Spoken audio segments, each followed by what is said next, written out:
अवधूत चिंतन श्री गुरुदेव दत्त। श्री अत्रिनंदन कलौ पुनरावतीर्णम् श्रीपादराज विभवं यति नारसिंहम् आविर्बभूव खलु स्वामी समर्थ रूपम्। श्री स्वामिराज चरणं शरणं प्रपद्ये। स्वये भानु जो भानु आराधियेला तयेचे कुळी दीपको दिव्य झाला। हरी भक्ती लागून तारी समर्था नमस्कार माझा गुरु एकनाथा। श्रींचा सदा वास गोदातिरासी गोंदेश्वराच्या गोविंदपुरीसी। प्रार्थी तसे दत्त दिगंबराला नमितो तुम्हार पुनी पुष्पमाला। प्रभू तुम्ही महेशांची मूर्ती मी दुबळा अर्जितसे भक्ती। बोल जरी गंगावती स्वीकाराल की अवधूत चिंतन श्री गुरुदेव दत्त। आज श्री गुरुदत्तधाम श्री क्षेत्र गोंदी संचलित संत नामदेव कीर्तन अभ्यास मंडळाच्या माध्यमातून प्रतिवर्षी घेतल्या जाणाऱ्या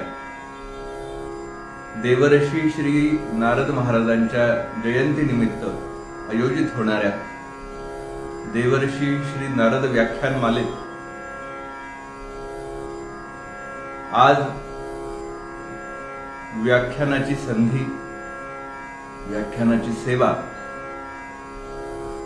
कीर्तन भक्तीचे आद्य प्रणेते देवर्षी श्री नारद महाराज यांच्या चरणी रुजू करण्याचं सौभाग्य प्राप्त झालंय। सर्वप्रथम देवर्षी नारद महाराजांच्या चरणी त्यांचं क्षणभर स्मरण करून विनम्र प्रणाम करूया आणि आजच्या व्याख्यानाला प्रारंभ करूया। छेत्तारं संशयकुलं वेत्तारं ज्ञानसाधनं भित्तारं हृदयग्रन्थीं नारदं प्रणमाम्यहम्। देवर्षि श्री नारद महाराज की जय। या व्याख्यानमालेमध्ये यावर्षी संत साहित्यातील कीर्तन भक्ती या विषयाला अनुलक्षून दररोज आपण महाराष्ट्राच्या संत मांदियाळीतलं जे संत पंचक आहे, माऊली श्री ज्ञानेश्वर महाराज, संत शिरोमणी नामदेव महाराज, शांती ब्रह्म एकनाथ महाराज, समर्थ रामदास स्वामी आणि जगद्गुरु तुकोबाराय यांनी जे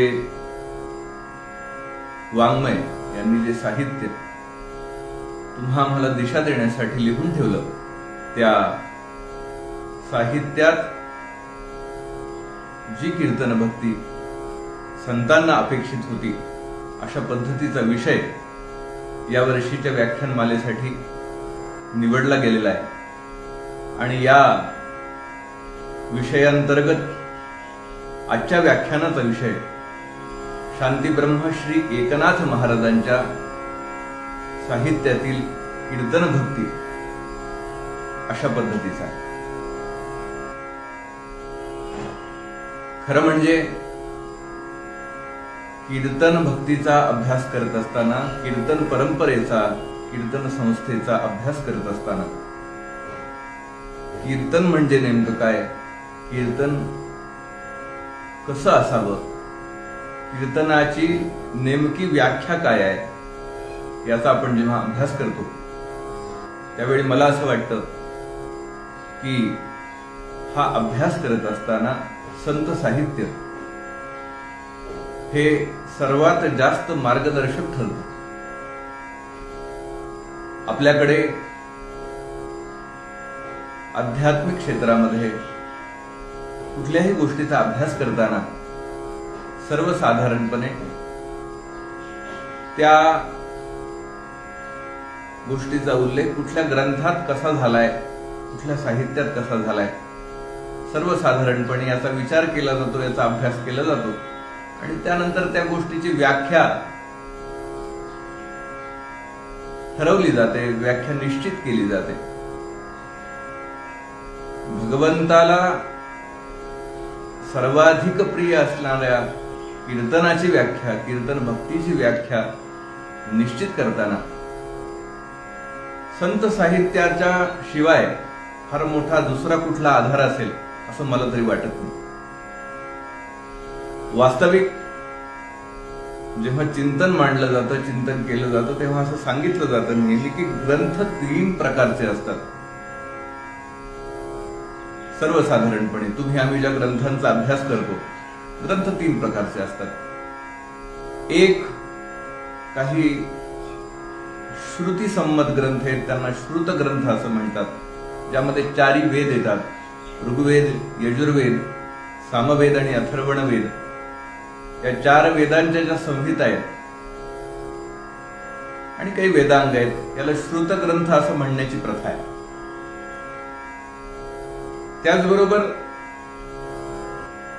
श्रुतग्रंथ यांना का म्हटलं जातं? कारण हे कुणीही लिहिलेले नाहीत, कुणी निर्माण केलेले नाहीत, मात्र मौखिक परंपरेनं एका पिढीपासून दुसऱ्या पिढीपर्यंत, एका युगातून दुसऱ्या युगापर्यंत हे ज्ञान आजपर्यंत येऊन टिकलंय, म्हणून त्यांना श्रुतग्रंथ। श्रुतग्रंथ म्हणजे श्रवणाच्या माध्यमातून आलेले ग्रंथ, त्यांना ग्रंथ स्वरूप आहे, मात्र त्याच्यातलं जे ज्ञान आहे ते मौखिक परंपरेतून एकानं दुसऱ्याला सांगितलं, दुसऱ्यानं तिसऱ्याला सांगितलं, या पद्धतीनं आलेलं ते ज्ञान, त्यामुळे त्यांना श्रुत ग्रंथ असं म्हणतात।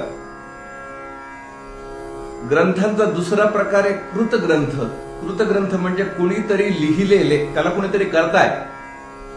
ज्या पद्धतीनं षडशास्त्रांचा आपल्याकडे अभ्यास केला जातो, मीमांसा शास्त्र आहे, न्यायशास्त्र आहे, वैशेषिक शास्त्र आहे, पूर्व मीमांसा आहे, उत्तर मीमांसा आहे, व्याकरण आहे, असे बरेच 6 शास्त्रांचा प्रामुख्याने विचार केला जातो।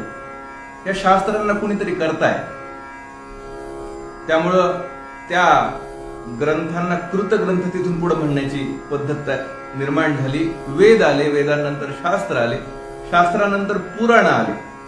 आपल्याकडे सरासरी 18 पुराणांचा विचार केला जातो, 18 मुख्य पुराण आहे। त्यामध्ये सगळ्यात शेवटचं श्रीमद भागवत महापुराण आहे आणि महर्षी वेदव्यासांनी ही पुराणं लिहिली, त्याचे कर्ते महर्षी वेदव्यास आहेत, त्यामुळे त्यांना सुद्धा कृतग्रंथच मानलं जातं। आणि तिसरा एक ग्रंथांचा फार महत्वाचा प्रकार आहे, तो प्रकार आहे निर्विशिष्ट ग्रंथ।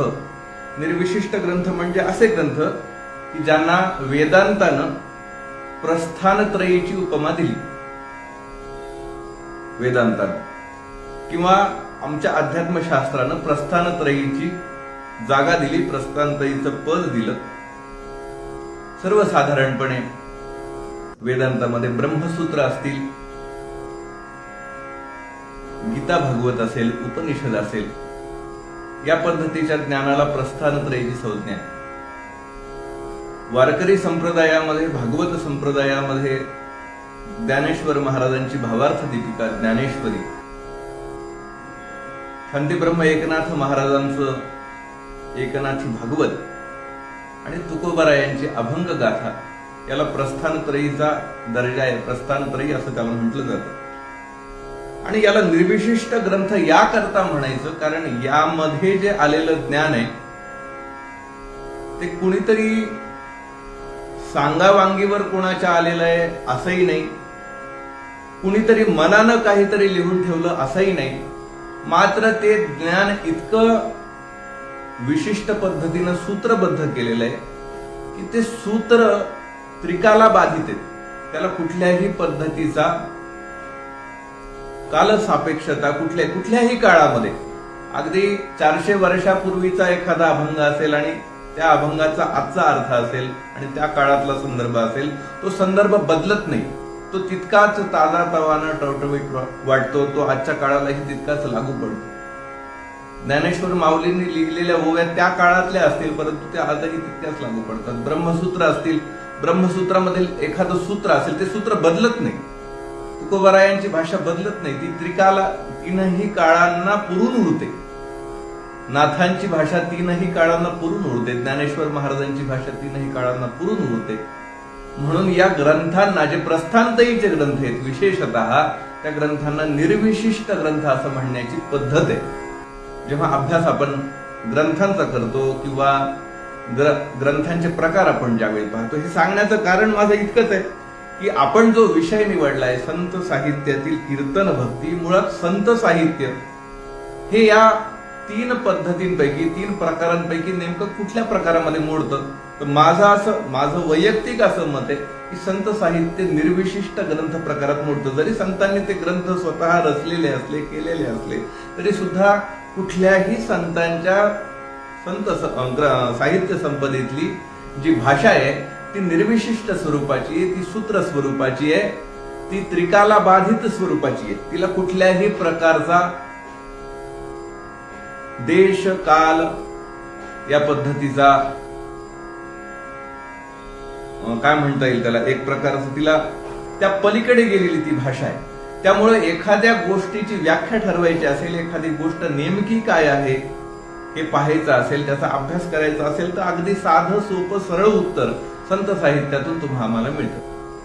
तसं ते वेदांमधूनही मिळेल, तसं ते शास्त्रांमधूनही मिळेल, पुराणांमधूनही मिळेल आणि संत साहित्यामधूनही मिळेल. मात्र प्रत्येक ग्रंथाचा अधिकारी वेगवेगळा आहे. वेद काळामध्ये निर्माण झालेलं जे वेद साहित्य आहे किंवा जे वेद वाङ्मय आहे, ज्या वेद संहिता आहेत, त्या सर्वांना उमजतील, सर्वांना त्याचा अर्थ समजेल असं नाही, किंवा तो अर्थ सांगणारा एखादा अधिकारी गुरुस्थानी कुणी मिळेल असंही नाही. आमचे परमपूज्य तीर्थरूप असं नेहमी त्यांच्या कीर्तनातून सांगत असतात की वेद म्हणजे अगदी आम्ही जसं म्हणतो ना, गाईचं निरसं दूध असतं, त्या दुधासारखे आहेत वेद. वेदांचं साहित्य, वेदांमध्ये उल्लेख केलेला जो काही अर्थ आहे किंवा वेदांच्या साहित्य, वेदांमधल्या साहित्याचं, वेदांच्या रुचांचं जे स्वरूप आहे ते दुधासारखं आहे. अगदी दृष्टांत द्यायचा जर झाला तर वेद म्हणजे दूध आहे. आणि या दुधावरती प्रक्रिया करत करत करत ज्या पद्धतीनं आपण अगदी शुद्ध तुपापर्यंत येऊन पोहोचतो, तसं दुधाचं पुन्हा दही होतं, दह्याचं पुन्हा लोणी होतं, आणि लोण्याचं पुन्हा काय होतं, तूप होतं. पुन्हा तुपाचं काही होत नाही. तूप एकदा का बरं, पुष्टी सगळ्यांमुळेच मिळते असं काही नाही. मात्र त्यातले त्यात त्याच्यामध्ये सुलभता, त्याचा पुष्ट्यर्थ, त्यानंतर त्याची गुणवत्ता ही जरी एक असली तरी सुद्धा जे सुलभ आहे ते पटकन आपल्याला लक्षात येऊन जातं. आलं लक्षात? त्या पद्धतीनं वेदांचा अर्थ पुन्हा शास्त्रांनी उचलला. शास्त्र समजली नाहीत म्हणून पुन्हा पुराण आली. पुराण समजली नाहीत म्हणून पुन्हा संत साहित्य आलं. संतांनी तेच सांगितलं. संत म्हणाले, वाचा बोलू वेदनीती, करू संती केले ते. आम्ही वैकुंठवासी आलो याच कारणासी, बोलिले जे ऋषी साच भावे वर्ताया. आम्ही काही वेगळं सांगणार नाहीत. वेदांचा तो अर्थ आम्हासीच ठावा, येरांगी व्हावा भारमाथा वगैरे वगैरे. त्याच्यामध्ये अनेक संतांची प्रमाण आपल्याला देता येतील. संतांनी जे वेदांनी सांगितलं, जे शास्त्रांनी सांगितलं, जे पुराणांनी सांगितलं तेच सांगितलं, परंतु तुम्हा आम्हाला समजेल अशा सोप्या भाषेत सांगितलं.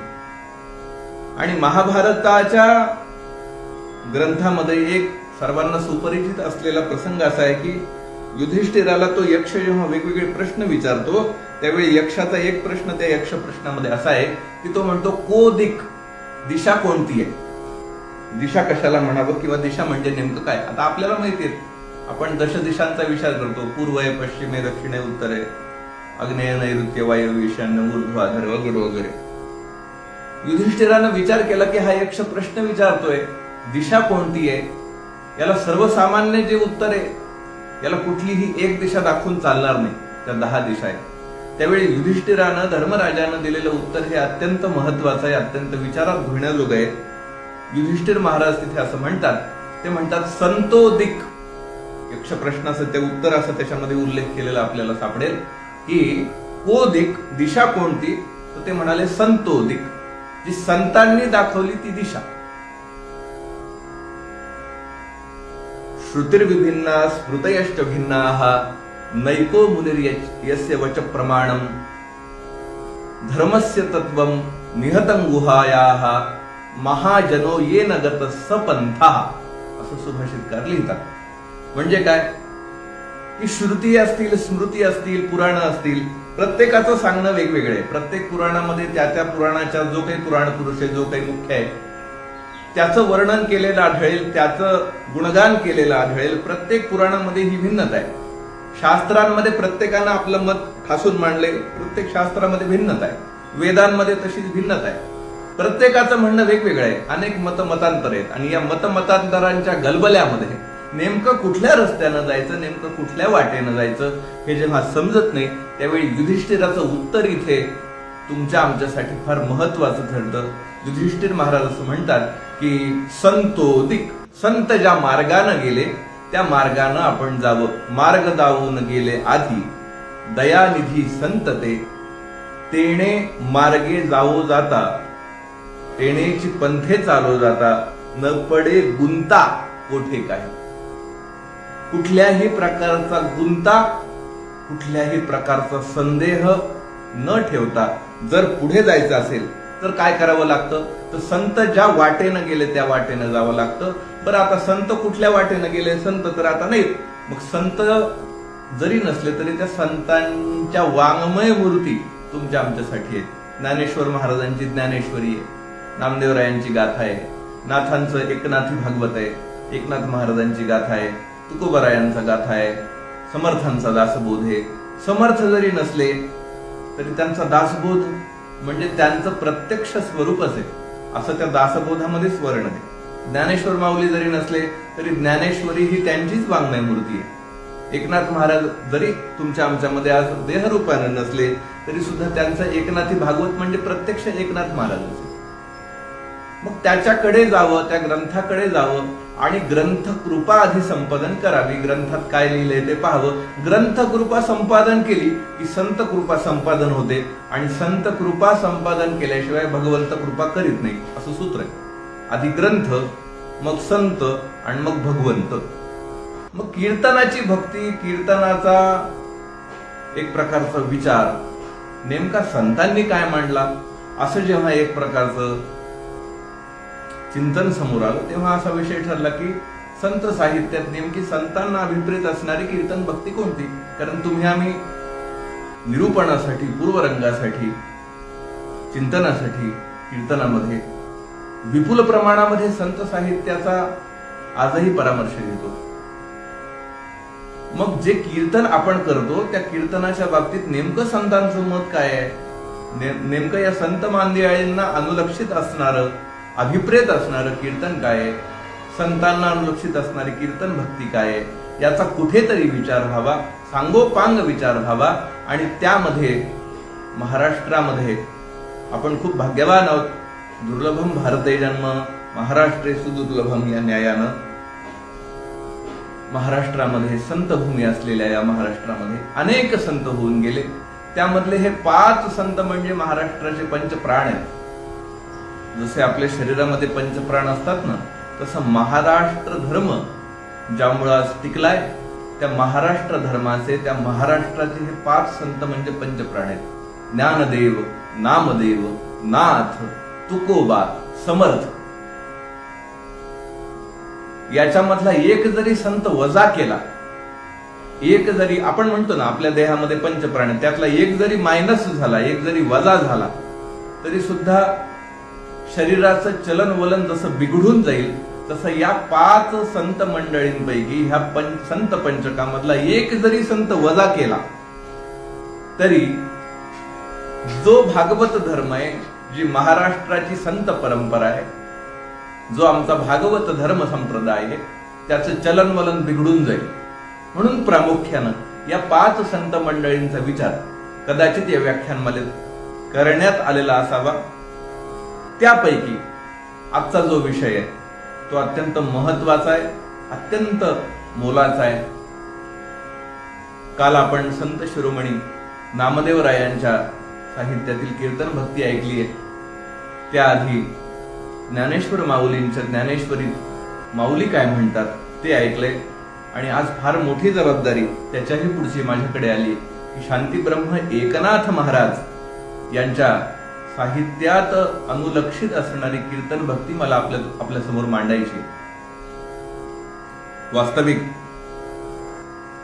एकनाथ महाराजांनी लिहिलेलं जे साहित्य आहे ते इतकं विपुल प्रमाणामध्ये या त्यातले त्यात 5 संतांचा तौलनिक जर अभ्यास केला तर सर्वात जास्त साहित्य, सर्वात जास्त त्यांच्या साहित्यात कृतींची संख्या कुणाची असेल तर एकनाथ महाराजांची. कारण एकनाथ महाराजांचं सतत काही ना काही लिखाण चालू असायचं. एकनाथ महाराजांनी भावार्थ रामायण लिहिलं, एकनाथी भागवत लिहिलं, अभंग लिहिले, गवळणी लिहिल्या, विराण्या लिहिल्या, भारुड लिहिली, पद लिहिली, पदांतर लिहिली.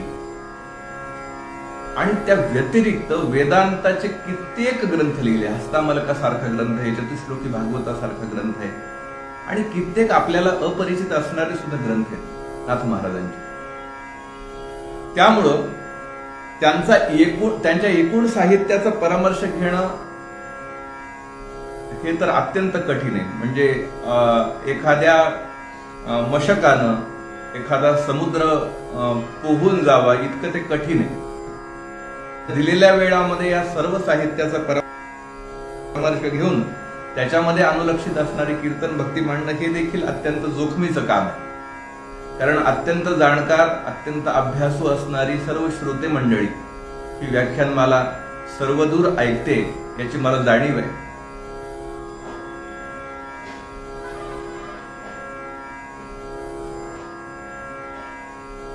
आणि कुठल्याही प्रकारचा वाचिक प्रमाद या व्याख्यानातून माझ्याकडून घडू नये याची मी पुरेपूर काळजी घेणार आहे. याकरता नाथांनाच आपण खरं म्हणजे शरण गेलं पाहिजे. तुकोबराय म्हणतात ना, शरण शरण एकनाथा पायी माथा ठेविला. तर त्यांना शरण जावं लागेल. कारण त्यांना शरण गेल्याशिवाय ते काय म्हणतात हे आपल्याला समजणार नाही. संतांची भाषा समजणं सुद्धा अत्यंत कठीण आहे. कारण संतांच्या वचनांचा अनुमान आम्ही लावू शकतो. संतांना नेमकं काय म्हणायचं ते त्यांनाच माहिती. फार तर फार आपण अनुमान लावू शकतो आणि ते अनुमान किती टक्के योग्य असेल, किती टक्के अयोग्य असेल याचा विचार सुद्धा आम्ही आमच्या कुवतीनुसार करू शकतो. नेमकं संतांना काय म्हणायचंय ते त्यांनाच माहिती. मात्र त्याच्याकरता आपल्याकडे एकच पर्याय उरतो की त्यांच्या पुढे विनम्र शरणागती पत्करणं, त्यांना विनम्र शरण जाणं. त्यांना जर आपण शरण गेलो तर कदाचित त्यांना काय म्हणायचे ते आपल्याला कळतं. म्हणून तुकोबराय असं म्हणाले, शरण शरण एकनाथा पायी माथा ठेविला, नका पाहू गुण दोष झालो दास पायाचा. आता उपेक्षिता मज तरी ते लाज कवणासी, तुका म्हणे भागवत केले श्रुत सकळा, नका पाहू गुण दोष झालो दास पायांचा. त्यांच्या चरणी सर्वप्रथम विनम्र प्रणाम करूया आणि नाथ महाराजांना अनुलक्षित असणारी कीर्तन भक्ती अगदी थोडक्या वेळेमध्ये पाहण्याचा प्रयत्न करूया. वास्तविक एकनाथ महाराजांनी श्रीमद भागवतावरती म्हणण्यापेक्षा श्रीमद भागवताच्या फक्त 11 स्कंदावरती 11व्या स्कंदावरती जी टीका लिहिली तिला आपण एकनाथी भागवत असं म्हणतो. आणि हे एकनाथी भागवत वारकरी संप्रदायाचं, भागवत धर्म संप्रदायाचं, आम्ही ज्या संप्रदायामध्ये कीर्तन भक्ती करण्याचा प्रयत्न करतोय त्या संप्रदायाच्या प्रस्थानत्रयीपैकी एक महत्वाचा ग्रंथ आहे.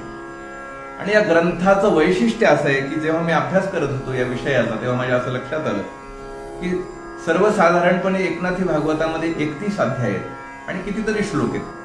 श्लोक संख्या नेमकी आता सांगता येणार नाही, परंतु प्रत्येक श्लोकावरती विपुल प्रमाणामध्ये ओवीबद्ध टीका नाथ महाराजांनी या एकनाथी भागवतात लिहिली.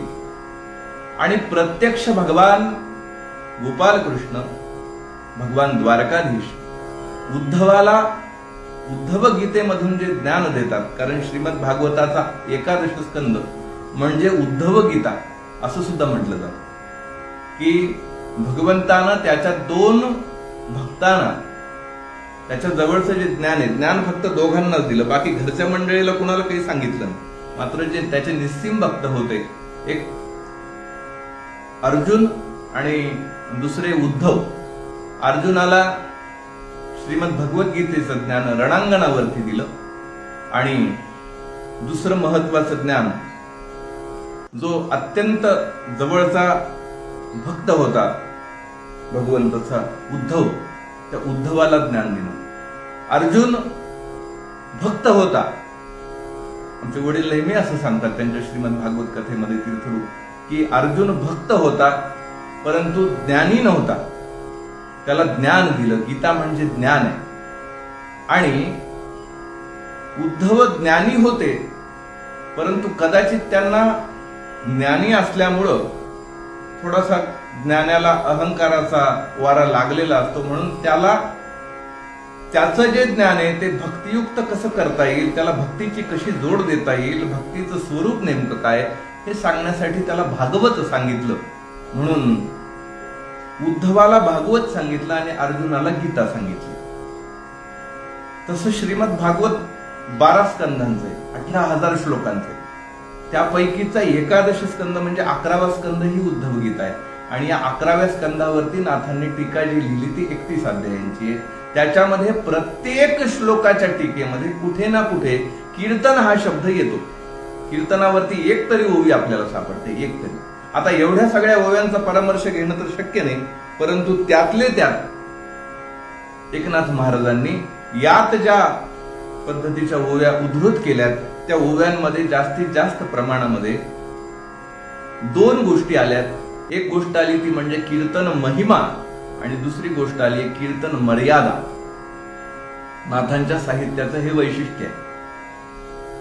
जेवढा अल्पस्वल्प अभ्यास या विषयाचा माझा मी केलाय त्यामध्ये माझ्या असं लक्षात आलं की नाथांनी एक कीर्तन महिमा सांगितलाय आणि दुसरी महत्वाची गोष्ट एक सांगितली ती म्हणजे कीर्तन मर्यादा. कारण ज्ञानेश्वर महाराजांनी कीर्तन केल्यानंतर फळ काय मिळतं हे सांगितलं. कीर्तनाचे नि नटनाचे नाशिले व्यवसाय प्रायश्चित्तांचे जे स्थानच नाही पापाचे ऐसे केले.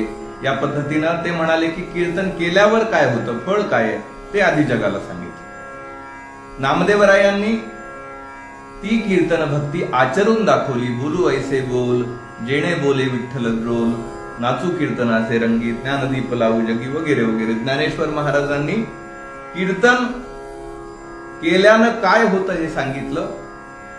त्यानंतर नामदेवरायांनी ते कीर्तन आचरून दाखवलं. कीर्तन ते कसं करावं ते सांगितलं किंवा कसं करतात त्याचा आचार नामदेवरायांनी प्रत्यक्ष प्रायोगिक तत्वावरती करून दाखवलं.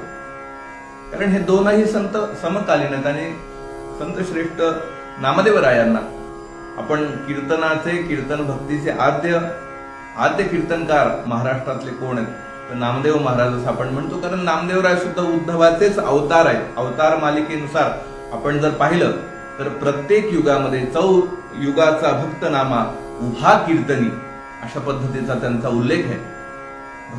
भक्तश्रेष्ठ प्रल्हाद, त्यानंतर कपिश्रेष्ठ अंगद, भक्तराज उद्धव आणि नामदेवराय या पद्धतीची त्यांची अवतार परंपरा तुम्हाला सर्वांना माहिती आहे. 4 युगापासून जी भक्ती आहे त्या भक्तीचं फळ, त्या भक्तीला जे फळ आलं नव्हे 11 स्कंदामध्ये जी कीर्तन भक्ती कशी करावी हे भगवंतानं उद्धवाला सांगितलं. त्याचं प्रात्यक्षिक त्यांनी कलियुगामध्ये येऊन तुम्हा आम्हाला करून दाखवलं आणि अक्षरशः पांडुरंगाला त्या कीर्तनामध्ये येऊन त्याचं देहभान विसरून नाचण्यासाठी भाग पाडलं. त्या नामदेवरायांनी सुद्धा नंतरच्या काळामध्ये त्यांच्या साहित्यामध्ये लिहित असताना कीर्तनाचा महिमा लिहिलायचे, आपण काल ऐकलायचे, परंतु त्याचबरोबर त्यांनी सुद्धा काही प्रमाणामध्ये कीर्तन महिमा सांगितल्याबरोबर कीर्तन मर्यादा सुद्धा सांगितली. माझा आजचा तो विषय नाही, परंतु त्यांच्या अभंग गाथेमध्ये असे सुद्धा काही अभंग आहेत ज्यामध्ये त्यांनी सुद्धा कीर्तनाची मर्यादा वेळोवेळी सांगितली, परंतु तिचा असा सरळ उल्लेख त्यांनी केलेला नव्हता. मात्र नाथांच्या साहित्यामध्ये थेट उल्लेख नाथांनी केला. नाथांनी कीर्तन महिमा सांगितलाय आणि कीर्तन मर्यादा देखील सांगितली. आपण या दोनच बाबींचा थोडासा विचार करूया आणि व्याख्यानाला पूर्ण विराम देऊया. नाथांनी वर्णन केलेला कीर्तन महिमा अगाध आहे. नाथांची भाषा जर आपण पाहिली तर त्यांची 3.5 चरणी ओवी आहे. ज्ञानेश्वर महाराजांची ओवी जी आहे ती सर्वसाधारणपणे थोडीशी तिची लांबी, तिच्यामधले शब्द थोडेसे कमी आहेत, मात्र नाथांची जी ओवी ती थोडीशी तिच्यामध्ये वाढ आहे. आणि आपल्याकडे मराठी भाषेमध्ये अशी म्हण नेहमी म्हटली जाते की ज्ञानियाचा एका आणि नामयाचा तुका. ज्ञानेश्वर महाराजांच्या ज्या ओव्या आहेत त्याच ओव्यांचा गाभा कायम ठेवून नाथांनी कीर्तनाचा महिमा पुढे वर्णन केलाय. ते म्हणतात, देखोनी कीर्तनाची गोडी देव धावे लवड सवडी, वैकुंठाहून घाली उडी अति तातडी स्वानंदे. कीर्तन नेमकं काय करतं, कारण कीर्तनाचा नेमका महिमा काय, तर वैकुंठाहून भगवंत स्वतः उडी घालतात. देव धावे धावत येतात, लवड सवडी, वैकुंठाहून घाली उडी अति तातडी स्वानंदे. ऐसा कीर्तनाचा गजर करिता नित्य निरंतर, त्या आधीन मी श्रीधर भुललो साचार कीर्तने. म्हणजे त्रैलोक्याचे व्यापार ज्या महत्सत्तेपासून चालतात, झाडाची पान हले ज्याची सत्ता, अशी ज्याची सत्ता आहे ती सत्ता सुद्धा कीर्तनासाठी अत्यंत आसूसलेली आहे. कीर्तन म्हटलं की तो अशा पद्धतीनं त्याच्या हातची सगळी कामं टाकून धावत येतो, असा दाखला नाथांनी ठिकठिकाणी दिलाय. आणि नाशिले व्यवसाय प्रायश्चित्तांचे असं जे ज्ञानेश्वर महाराज त्यांच्या ज्ञानेश्वरीमध्ये लिहितात त्याच पद्धतीनं नाथांनी सुद्धा इथे लिहिलंय, ऐशिया कीर्तनाचे आवडी, जाहली प्रायश्चित्ते देशोधडी, तीर्थे होऊन ठेली बापुडी, फिटली साकडी जपतपांची. या पद्धतीनं ऐकोनी कीर्तनाचा गजर, ठेला यमलोकीचा व्यापार, रिकामे यम किंकर, यमे पाशभार लपविला. म्हणजे इहलोक आणि परलोक या दोनही ऐहिक आणि पारलौकिकाचं एक उत्थान कीर्तन भक्तीमुळे होतं. ऐहिक आणि पारलौकिक दोनही संपादन कीर्तन भक्तीमुळे करता येतं. याचा ठिकठिकाणी दाखला एकनाथ महाराजांनी त्यांच्या एकनाथी भागवतात दिलाय. कीर्तन महिमा अपार आहे, तो कितीही वर्णन केला तरी कमी आहे. मात्र एक आणखीन महत्वाचं वैशिष्ट्य एकनाथ महाराजांच्या वाङ्मयामध्ये आपल्याला सापडतं की त्यामध्ये एकनाथ महाराज कीर्तनाची मर्यादा सांगतात. कीर्तन आणि थेट सांगतात. कीर्तन मर्यादा हा शब्द सर्वप्रथम नाथांनी आणला. कारण झालं असं गंमत की ज्ञानेश्वर महाराजांनी कीर्तन भक्तीमुळं काय होतं हे जगाला सांगितलं, नामदेवराय यांनी कीर्तन आचरून दाखवलं आणि त्यानंतर बरेच भक्त कीर्तन करू लागले. वास्तविक एकनाथ महाराजांच्या काळामध्ये प्राकृत भाषेमध्ये ज्ञान सांगणं, प्राकृत एकनाथ महाराजांच्या काळातच काय, ज्ञानेश्वर माऊलींच्या काळात असेल, नामदेवरायांच्या काळात असेल, की त्या काळी संस्कृत भाषेचा सर्वदूर पगडा समाज मनावरती होता. सगळं ज्ञान संस्कृत भाषेमध्ये होतं. ते ज्ञान त्यांनी सुलभ केलं, देशी भाषेमध्ये केलं, मराठीमध्ये आणलं आणि त्याला त्या काळामध्ये काही प्रमाणामध्ये दुय्यम दर्जा दिला जायचा वास्तविक.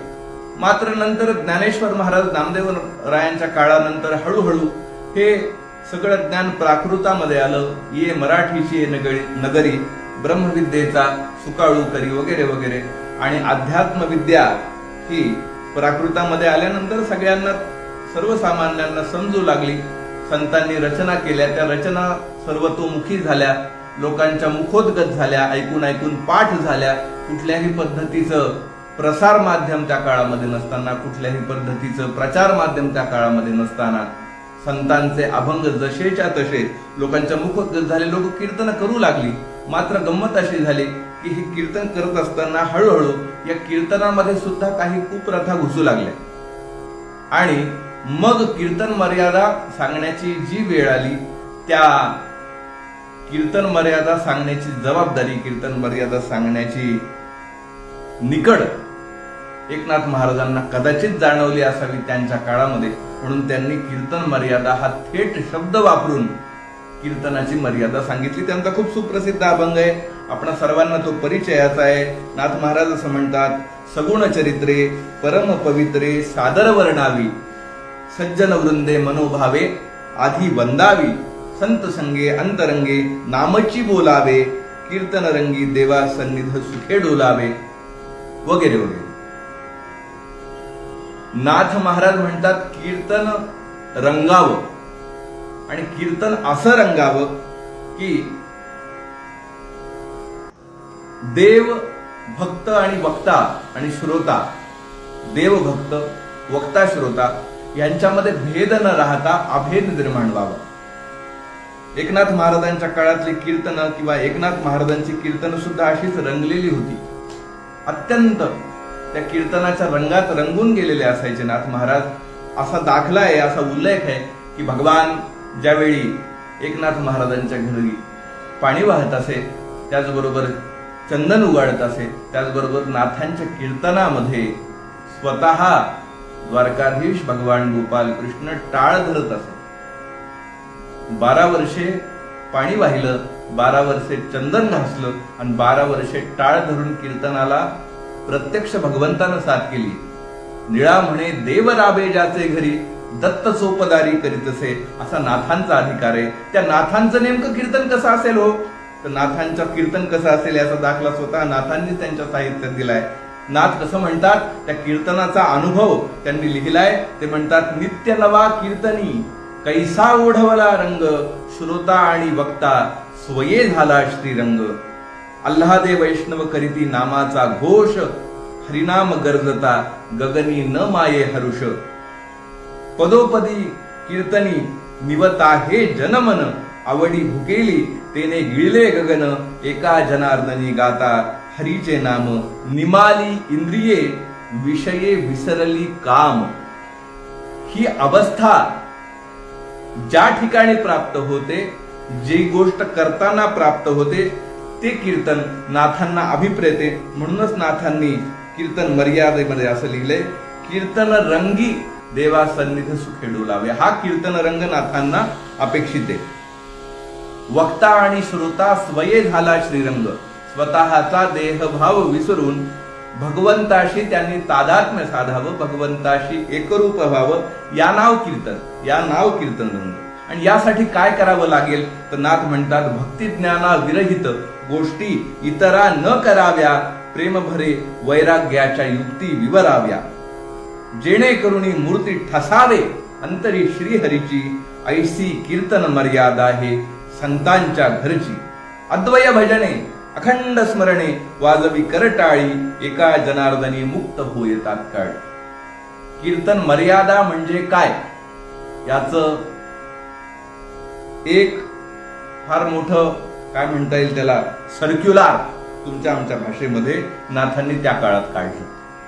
आणि त्यानंतर बरेच दिवस ही कीर्तन मर्यादा पाळली गेली. नंतर तुकोबारायांच्या काळात पुन्हा तुकोबारायांना येऊन एकदा कीर्तन मर्यादा सांगावी लागली. मात्र सर्वप्रथम नाथांनी ती सांगितली आणि त्यामध्ये काही नियम घालून दिले, काही बंधनं घालून दिले की काय बोलावं, काय बोलू नये, काय सांगावं, काय सांगू नये, आणि ते झाल्यानंतर नेमका परिणाम काय व्हावा, जेणेकरून मूर्ती ठसावे अंतरी श्रीहरीची. हे का करावं, ही पथ्य का पाळावीत. एखादा डॉक्टर एखादा औषध दिल्यानंतर म्हणतो अमुक एक गोष्ट करू नका, अमुक एक गोष्ट खाऊ नका, अमुक एक गोष्ट पथ्य आहे, ही पथ्य पाळा. पथ्य नाम विठोबाचे, आणिक वाचे न घे. आणिक वाचे का न घ्यायचं, भक्ती ज्ञानाविरहित गोष्टी इतरा न कराव्या. खरं म्हणजे केल्या तर काही हरकत नाही, परंतु हे पथ्य आहे. पथ्य नाम विठोबाचे आणिक वाचे न घे. ब्रह्मरस जर सेवन करायचं असेल, कीर्तनामध्ये ब्रह्मरसाचं पान करायचं असेल, ब्रह्मविद्येचा सुकाळ करायचा असेल, तर ही पथ्य पाळली पाहिजेत. भगवंताची मूर्ती श्रोत्यांच्या हृदयात, वक्त्याच्या हृदयात प्रगट व्हावी आणि त्यामुळं कीर्तन रंग रंगावा असं जर वाटत असेल, त्या बाबतीमध्ये कीर्तनामध्ये या गोष्टी पाळल्या गेल्याच पाहिजे. आणि शेवट इतका गोड केलाय नाथ महाराजांनी, ते म्हणतात अद्वय भजने. अद्वैताचं भजन व्हावं. कीर्तन भक्तीमध्ये अद्वैत प्रतिपादन करावा. नवे नवे कीर्तनाचं स्वरूप सुद्धा तसं अद्वैती असावं. अद्वय भजने अखंड स्मरणे वाजवी कर टाळी. टाळी म्हणजे खरं म्हणजे एक प्रकारचं इथे अद्वैताचं रूपकच आहे. नाथांच्या वाङ्मयामध्ये रूपक या अलंकाराची उदाहरणं आपल्याला ठिकठिकाणी सापडतील. नाथांची भारुडं आपण जर पाहिली तर प्रत्येक भारुड म्हणजे एक प्रकारचं रूपक आहे. ज्ञानेश्वर महाराजांच्या ज्ञानेश्वरीमध्ये ठिकठिकाणी आपल्याला दृष्टांतांची रेलचेल पाहायला मिळेल. दृष्टांत हा देखील एक भाषेचा अलंकार आहे, मराठी भाषेचा, आणि रूपक हा एक देखील अलंकार आहे. ज्ञानेश्वर महाराजांची जी मराठी भाषा आहे ती दृष्टांतानं नटलेली आहे आणि नाथ महाराजांची भाषा, नाथ महाराजांचं साहित्य हे रूपकानं सजलेलं आहे. नाथांनी इथं टाळीचं रूपक केलंय. ते म्हणतात अद्वय भजने अखंड स्मरणे वाजवी कर टाळी. टाळी म्हणजे काय? एक उजवा हात असतो, एक डावा हात असतो, आणि हे उजवा आणि डावं जेव्हा एकत्र येतं त्यावेळी ते दोन राहत नाही, ते एक होतं. जुने जाणकार कीर्तनकार, जुने जाणकार अभ्यासक असं सांगतात की टाळी म्हणजे काय, तर एक हात ब्रह्माचा आहे आणि दुसरा हात मायेचा आहे. ब्रह्म आणि माया जिथे एकरूप होतं त्यावेळी अद्वैत प्रगट होतं. इतकं सोपं साधं रूपक नाथांनी इथे प्रगट केलंय. ते म्हणतात अद्वय भजने अखंड स्मरणे वाजवी कर टाळी. टाळी म्हणजे काय की ब्रह्म आणि माया हे दोन वेगळं राहणार नाही.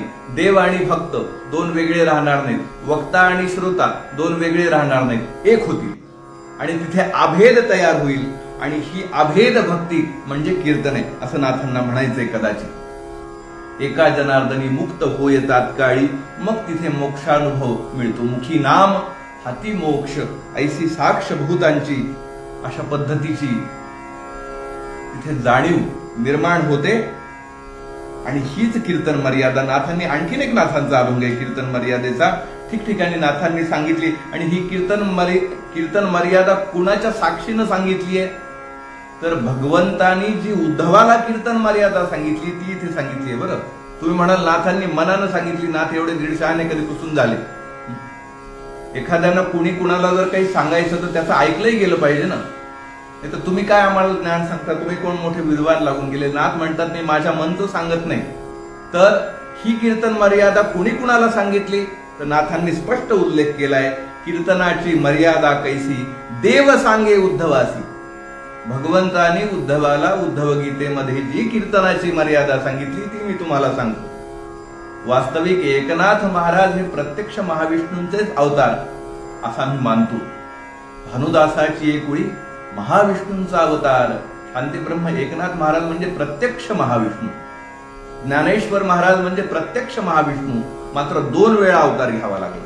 लोपले ज्ञानजगी हित निर्णती कोणी, अवतार पांडुरंग नाव ठेविले ज्ञानी. ज्ञानेश्वर महाराज प्रत्यक्ष पांडुरंग, प्रत्यक्ष महाविष्णूंच्या स्वरूपामध्ये ज्ञानेशो भगवान विष्णू या स्वरूपामध्ये अवतीर्ण झाले. आणि नंतर पुन्हा एकदा त्यांना यावं लागलं. का यावं लागलं? कारण ज्ञानेश्वर महाराजांच्या ज्ञानेश्वरीच्या बाबतीतही हेच झालं जे कीर्तनाच्या बाबतीत झालं नामदेवरायांच्या, की त्यामध्ये अनेक प्रकारचं काय म्हणता येईल त्याला विक्षेप निर्माण झाले.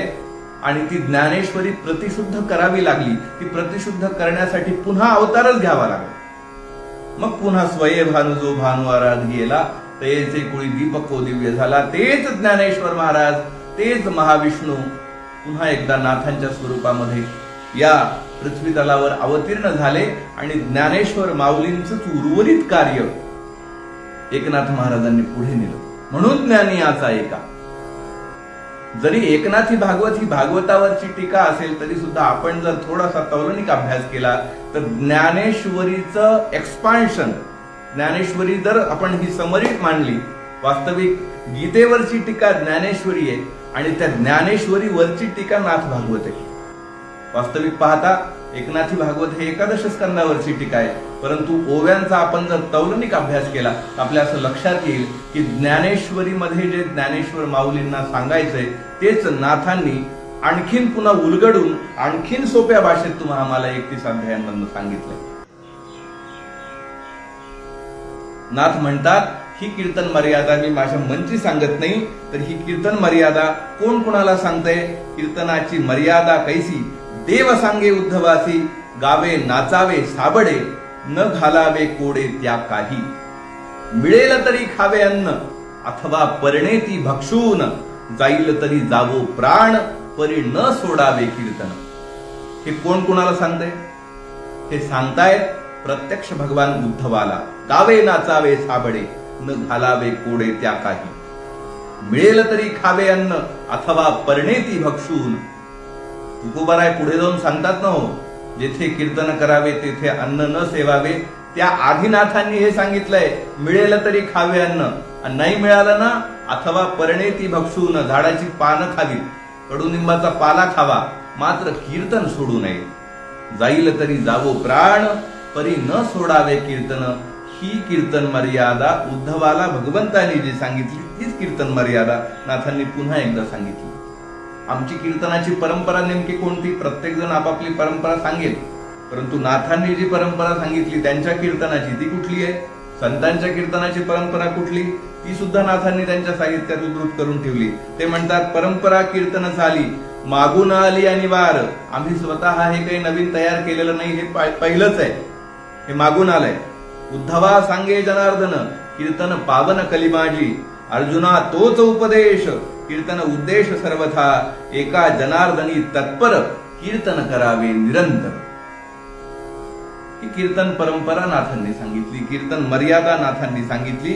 आणि त्यानंतर आणखीन एक महत्वाची गोष्ट एकनाथ महाराजांनी पुढे चालून या कीर्तन भक्तीच्या बाबतीत सांगितली, ती म्हणजे कीर्तनकारानं पराकोटी. आणखीन एक महत्वाची गोष्ट सांगितली आहे, ती म्हणजे कीर्तनामध्ये काय असावं, कीर्तन नेमकं कसं असावं. एकनाथी भागवतामध्ये याच्या 11व्या अध्यायामध्ये अनेक ओव्या आपल्याला पाहायला मिळतील की नेमकं कीर्तनाचं स्वरूप कसं असावं. कीर्तनामध्ये अभिनय असावा का, कीर्तनामध्ये विनोद असावा का, कीर्तनामध्ये गायन नेमकं कसं असावं, या प्रत्येक गोष्टीचा उल्लेख नाथांच्या एकनाथी भागवतामध्ये प्रत्यक्ष जाणकारांनी त्या ओव्या मुळातून वाचाव्यात. त्यातल्या काही ओव्या मी आपल्या समोर फक्त मांडतो. नाथ असं म्हणतात, त्याजून या कामाचे बीज सांडोनी लौकिकाची लाज, कीर्तनी नाचावे भोज गरुड ध्वज स्मरुणी. कीर्तनामध्ये नृत्य कसं असावं, तर हे असं असावं नाथांनी जसं सांगितलंय तसं. रामकृष्ण हरिगोविंद ऐशिया नामाचे प्रबंध, गात नाना पदे छंदबंध, करावा विनोद कीर्तनी. कीर्तनात विनोद कसा असावा तर नाथांनी या ओवीत सांगितलंय तसा असावा. कीर्तनामध्ये गाणं कसं असावं, आळस दवडून दुरी, अभिमान घालोन या बाहेरी, अहर्निशी कीर्तन करी, गर्व न धरी गाणीवेचा. गाणीव जाणीव शहाणीव, उवाळून सांडावे सर्व, सप्रेम साबडी कथा गौरव, सुख अभिमान तेणे मज. हे भगवान उद्धवाला सांगतायत आणि भगवान जे उद्धवाला सांगतायत त्याच माध्यमातून नाथ तुम्हाला आम्हाला सांगतायत की नेमकं कीर्तन नाथांना कसं अपेक्षित आहे. आणि त्याही पेक्षा भगवान महाविष्णूंना ज्याच्या करता कीर्तन करायचंय त्याला नेमकं कीर्तन कसं अपेक्षित आहे हे नाथांनी नाथ भागवतात लिहून ठेवलंय. म्हणून आमच्या तीर्थरूपांनी कीर्तनावरती जो एक संशोधनपर ग्रंथ लिहिलाय ना, कीर्तन रहस्य नावाचा, त्यामध्ये त्यांनी पंचसूत्री दिलेली आहे कीर्तनाची, याच नाथांच्या कीर्तन मर्यादेला अनुसरून. त्याच्यामध्ये असं लिहिलेलं आहे, ते म्हणतात कीर्तनात गायन असावं पण मैफिलीतलं नसावं, कीर्तनामध्ये वक्तृत्व असावं पण सभेतलं नसावं, कीर्तनामध्ये अभिनय असावा पण नाटकातला नसावा, कीर्तनामध्ये विनोद असावा पण तो वगातला नसावा, कीर्तनामध्ये नृत्य असावं पण ते फडावरचं नसावं. नाथांना अशा पद्धतीचं कीर्तन अपेक्षित आहे. नाथ ठिकठिकाणी याचा उल्लेख करतात. आणि असं कीर्तन भगवंताला आवडतं. असं जर कीर्तन असेल तर तेथे मी उभा असतो. भगवान म्हणतात मी तिथे उभा आहे. गरजत नामाच्या कल्लोळी, नामा सरसी वाजे टाळी, महापातकी झाली होळी, ते वैष्णव मेळी मी उभा. या सगळ्या मर्यादा, ही सगळी पथ्य जर तुम्ही आम्ही पाळली तर कदाचित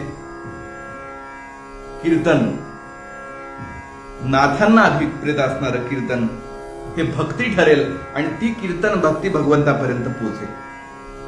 नाथांनी कीर्तनामध्ये अभिनय कसा असावा, हावभाव कसे असावेत, या सर्व गोष्टींचा उल्लेख केलाय. दशमी दिंडी जागरणे, आळस सांडोनी गावे वाणे, हावभाव दाखवणे, कर्म स्मरणे माझेनी, ओढोनी धनुष्याची उडी, त्र्यंबक मोडले कडाडी, मी राम म्हणोनी हाक फोडी, जैताची गुढी कीर्तनी, गोवर्धन उचलिला दावाग्नी प्राशियेला, तो विन्यास दाविला, सेतू बांधिला अनुकरू.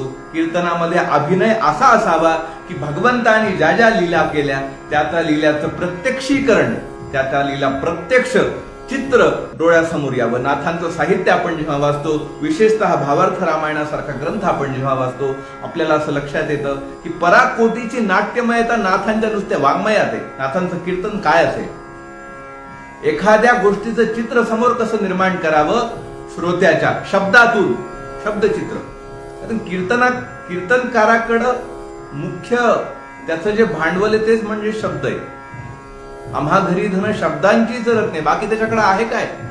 आणि कीर्तनामध्ये बाकी काहीच अभिप्रेत नाहीये, फक्त कीर्तनकाराचे शब्द आणि त्याला साथ देणारे साथीदार, इतकंच काय. म्हणजे शब्दांच्या माध्यमातून चित्र उभं करायचंय. ते चित्र उभं करत असताना ते असं उभं करावं जेणेकरून मूर्ती ठसावे अंतरी श्रीहरीची. भगवान कसा होता, भगवंतानं काय काय लीला केल्या, भगवंताचे काय काय गुण होते, वगैरे वगैरे नाथांनी एकनाथी भागवतामध्ये याचे विस्तृत उतारे दिले. प्रत्येक श्लोकाच्या टीकेमध्ये काही ना काही कीर्तन भक्तीच्या बाबतीत नाथांनी सांगितलंय. आणि जाता जाता एक उल्लेख मला आवर्जून करावासा वाटतो एकनाथ महाराजांच्या गाथेचा. एकनाथ महाराजांच्या गाथेमध्ये जवळपास 3,500 पर्यंत अभंग आहेत. त्यामध्ये एक खूप महत्वाचं प्रकरण माझ्या वाचनामध्ये आलं. वेगवेगळी प्रकरण आहेत नाथांच्या गाथेमध्ये, त्यामध्ये एक महत्वाचं प्रकरण आहे. त्या प्रकरणाचं नाव आहे कथेकरी. कथेकरी नावाचं एक प्रकरण. आणि या कथेकरी प्रकरणामध्ये जवळपास एकनाथ महाराजांनी 132 अभंग लिहिलेत. हे 132 अभंग म्हणजे कीर्तनकाराची पूर्ण, कथेकऱ्याची पूर्ण आचारसंहिता आहे. ते सगळे 132 अभंग आजच्या दिलेल्या वेळेत उल्लेख करणं तर शक्य नाही. मात्र आहारा लागी कथा करिताती पै सर्वथा, इथून जे सुरू केले नाथांनी, जवळपास 2677 पासून 2808 क्रमांकापर्यंतचे सगळे अभंग तुमच्या आमच्या सर्वांच्या अभ्यासाचे कथेकरी प्रकरणातले. आणि त्यामध्ये मात्र एकनाथ महाराज थोडेसे कठोर झालेत. एकनाथ महाराजांची भाषा थोडीशी टोकदार झाली आणि त्या टोकदार भाषेतून त्यांनी या कीर्तन मर्यादेला अनुसरून जे वागत नाहीत त्यांचं नेमकं पुढे काय होईल त्याचं सुद्धा उल्लेख तिथे करून ठेवलाय. त्याचा सुद्धा दाखला देऊन ठेवलाय की असं जर केलं नाही, हे जर ऐकलं नाही, ही भगवंताने सांगितलेली कीर्तन मर्यादा पाळली नाही तर काय होईल, त्याचे परिणाम काय भोगावे लागतील, ते परिणाम त्यांनी तिथे लिहून ठेवले. ते असं म्हणतात, करुणी कीर्तन मागती जे द्रव्य, ते जाणा वैधव्य विधवेचे, सर्व अलंकार शरीर शोभले, वाया परी गेले कुंकुहीन, एका जनार्दनी कामनिक कीर्तन, करिता पतन जन्मोजन्मी. त्यातला एक अभंग फक्त मी उल्लेख करतो. द्रव्याची आशे कथा करणे सायासे, उभयता नरका जोडी, मिळविली ती बापुडी, निराश करुणी मन, कराते हरिकीर्तन, कथा देवा आवड भक्तीची, एका जनार्दनीसाची. त्याच कथेकरी प्रकरणातला अभंग. असं जर केलं नाही तर काय होईल, उभयता नरका जोडी, जो ऐकणार आहे आणि करणार आहे दोघही नरकामध्ये जाऊन पडतील असं नाथ लिहितात. नाथांच्या एकनाथी गाथेमध्ये नाथ असं लिहितात. कसं करा कीर्तन, निराश करुनी मन करा कथा ते कीर्तन, देवा आवड भक्तीची एका जनार्दनीसाठी. त्याच्याही पुढे नाथ जाऊन म्हणतात, द्रव्य घेऊन या रंगी जे नाचती, वैष्णव ते न होती जन्मोजन्मी. वैष्णव होण्यासाठी जी काही तपश्चर्या करावी लागते ती तपश्चर्या नाथ म्हणतात तुम्ही जर द्रव्य घेऊन रंगी नाचणार असाल तर वैष्णवते न होती जन्मोजन्मी. हा नाथांनी दिलेला दाखला आहे, नाथांचा हा संकेत आहे, नाथांनी दिलेला रेड सिग्नल आहे. एका जनार्दनी निर्धन भजन तेणे नारायण संतुष्टची. आणि त्याही पुढे जाऊन नाथ श्रोत्यांची कान उघडणी करतात. याच कथेकरी प्रकरणामध्ये ते म्हणतात, भलतयासी म्हणती अहो महाराज निश्चिती, महाराज जनार्दन तयाचे मेणती चरण. अहो तुम्ही महाराज महाराज महाराज जे म्हणतात, कुणाला म्हणताय? भलतयासी म्हणती अहो महाराज निश्चिती, महाराज जनार्दन. खरा महाराज कोण? तुम्ही ज्याला महाराज म्हणतात तो खरोखर महाराज आहे? नाही. अहो सर्व महाराजांचा रावो विटेवरी पंढरी रावो. नाथ लिहितात कथेकरीमध्ये, सर्व महाराजांचा रावो विटेवरी पंढरी रावो, तया न जाती हे शरण, दिना घाली ती लोटांगण. नाथ कठोर होतात.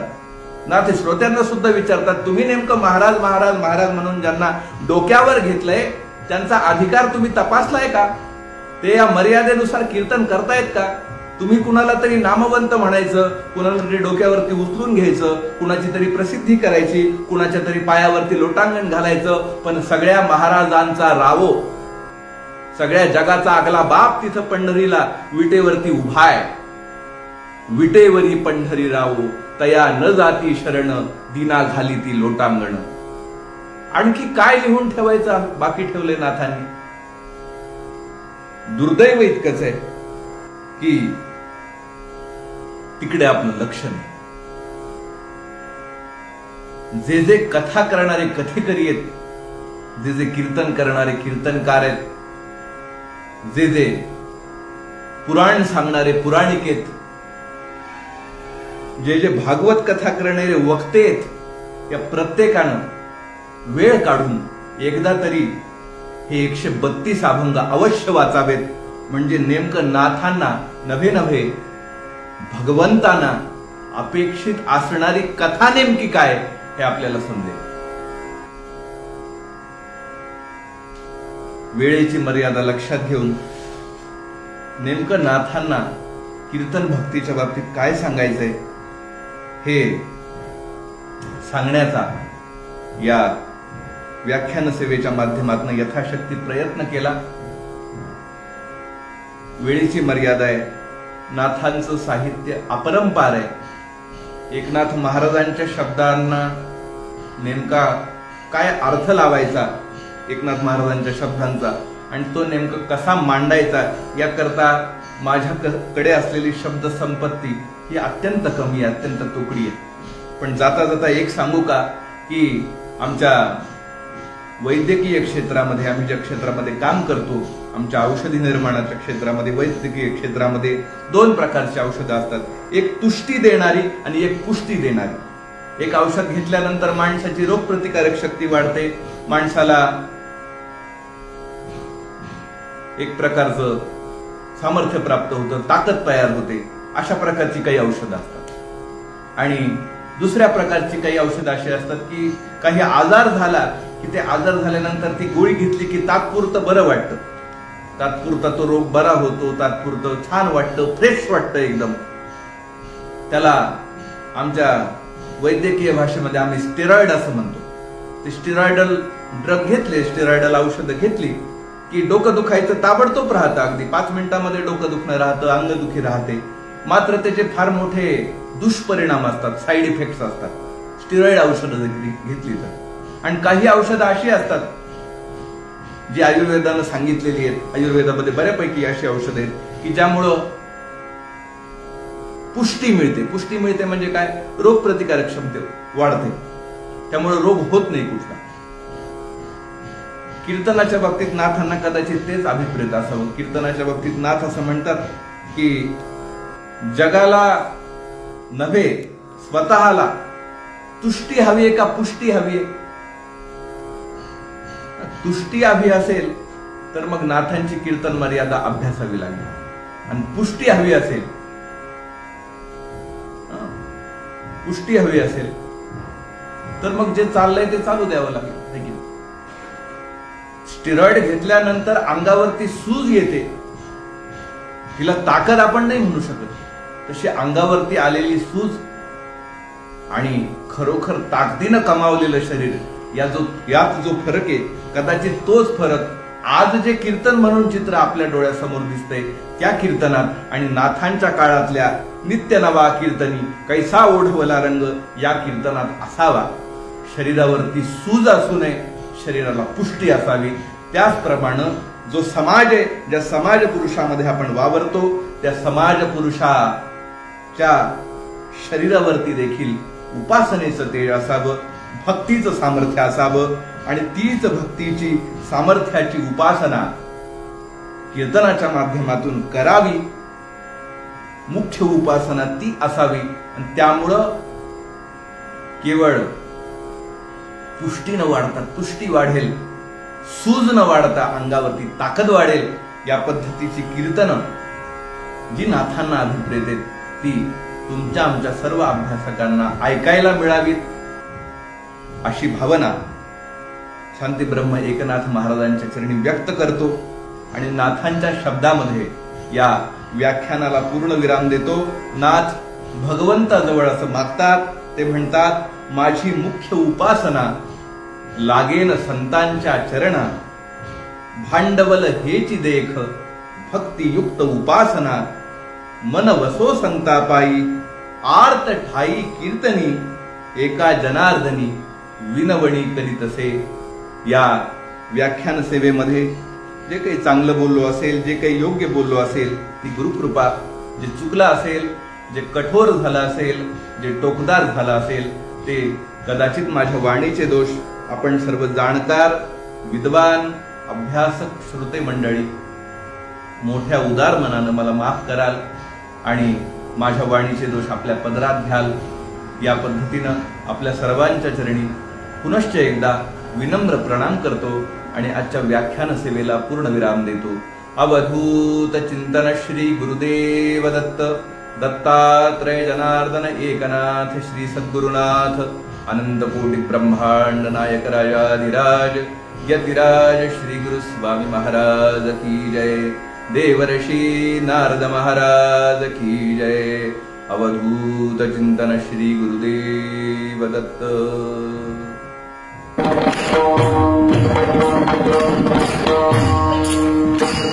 Thank you.